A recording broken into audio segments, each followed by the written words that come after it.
जैसा कि हमें पिछले एपिसोड में सुना कि मिहिका और पुष्कर ये जाने में लगे हैं कि प्रियंका ठीक है या फिर नहीं। अब आगे खजाने और परिवार की विवाद के बारे में जाने के बाद अब पुष्कर जल्द से जल्द प्रियंका को खोजना चाहता था, क्योंकि पुष्कर को लगता है कि ये पारिवारिक विवाद प्रियंका और मेरी लाइफ में बड़ी मुसीबत बढ़ा सकता है। अगले दिन पुष्कर घाटी में एक सुनसान जगह पर पहुंचा। जगह को देखकर लगता है कि यह पर किसी टाइम में बड़ी लड़ाई हुई होगी। तभी पुष्कर को एहसास हुआ कि कोई उसका पीछा कर रहा है, पर आसपास देखने पर उसको कोई नहीं दिखाई दिया। यहां काफी टाइम बाद मिहिका की आंख खुली। उसने अगड़ाई लेते हुए अपने आसपास देखा, पर उसको पुष्कर कहीं नजर नहीं आया।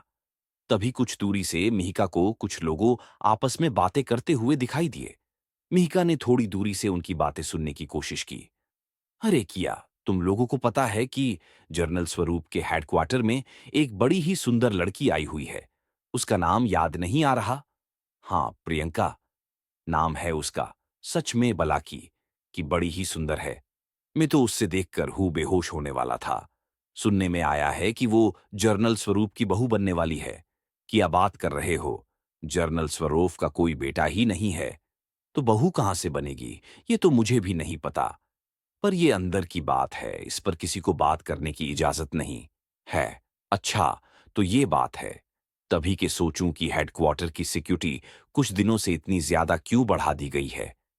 मिहिका दूर से ये सब सुन रही थी, पर उसके मन की एक उदासी सी छा गई।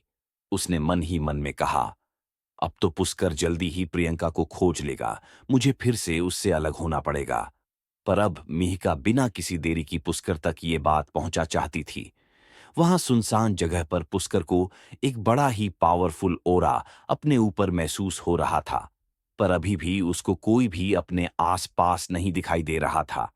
काफी दूर से कोई पुष्कर पर नजर रखे हुए था। ये मेहता खानदान का एक जासूस था, जो पल पल की पुष्कर की हरकत पर नजर बनाए हुए था। पर उसको भी ये ओरा महसूस हो रहा था, जिसे कि उसको सांस लेने में दिक्कत होने लगी। ये ओरा किसी और नहीं बल्कि जर्नल स्वरॉफ का की था, क्योंकि जब से उनकी पुष्कर से मुलाकात हुई, तब से उनको पुष्कर के साथ कोई कैंक्सन सा महसूस होता है। कभी कभी तो उनको लगता है कि वो पुष्कर में खुद के जवानी के पल को देख रहा हो। अब धीरे धीरे पुष्कर के ऊपर से वो पावरफुल ओरा कम होने लगा था। ये कुछ अजीब है, पुष्कर बोला। मुझे ऐसा क्यों लगा जैसे मैं खुद पर ही अपना दबाव बना रहा था, या फिर कोई ऐसा है जो मुझसे जुड़ा हुआ है। तभी पुष्कर की नजर सामने एक पहाड़ी पर पड़ी। ना जाने क्यों उस पहाड़ी को देखने के बाद उसके अंदर से नाग बाबा जोरों से हलचल करने लगे। ये किया हो रहा है, पुष्कर बोला। पर नाग बाबा की तरफ से कोई जवाब नहीं आया। पुष्कर अब धीरे धीरे पहाड़ी की ओर चलने लगा, पर जैसे जैसे वो पहाड़ी के पास जाता जा रहा था, वैसे ही एक पावरफुल और उसको पीछे की ओर ढकेल रहा था। पुष्कर हैरान था।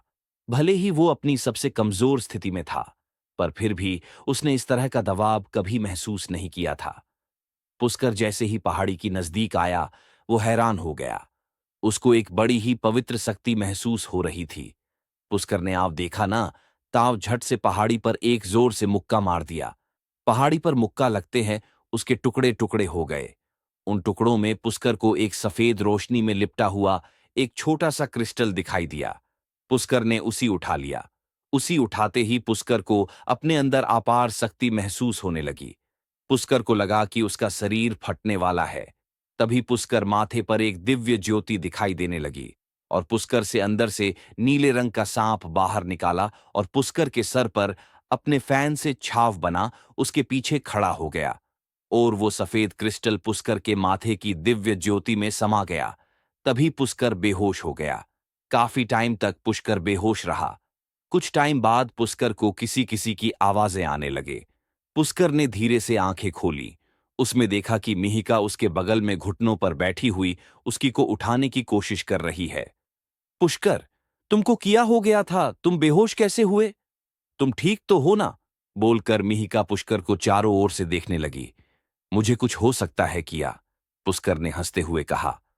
उसका ये जवाब सुन मिहिका का चेहरा बन गया। हाँ, तुम तो भगवान हो ना, तुम थोड़ी ना कुछ हो सकता है, मिहिका ने छिड़ते हुए कहा। मिहिका की ये बात सुनकर पुष्कर मन ही मन में बोला, भगवान तो नहीं हूं, पर भगवान साथ जरूर है मेरे।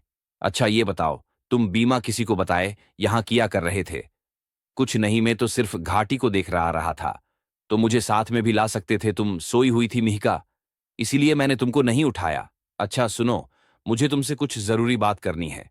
हाँ, बोलो, पुष्कर ने कहा। मुझे प्रियंका के बारे में कुछ पता लगा है, पुष्कर ने जल्दी से कहा। लिया, पता लगा है? जल्दी बताओ।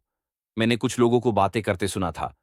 वो बोल रहे थे कि हेडक्वार्टर में प्रियंका नाम की कोई लड़की आई है। ये सुनकर पुष्कर काफी खुश हो गया। और किया पता लगा? पुष्कर ने पूछा। मिहिका ने कहा कि वो जर्नल स्वरूप की बहू बने वाली है। ये सुनकर पुष्कर के शरीर में सनसनी से फैल गई। आखिर किया होने वाला है। आगे किया पुष्कर प्रियंका को खोज पाएगा, और वो सफेद रोशनी वाला क्रिस्टल किया था। अब किया होगा आगे जाने के लिए। सुनते रहिए स्टोरी और सब्सक्राइब और लाइक शेयर करें हमारे चैनल वीपी 70 को।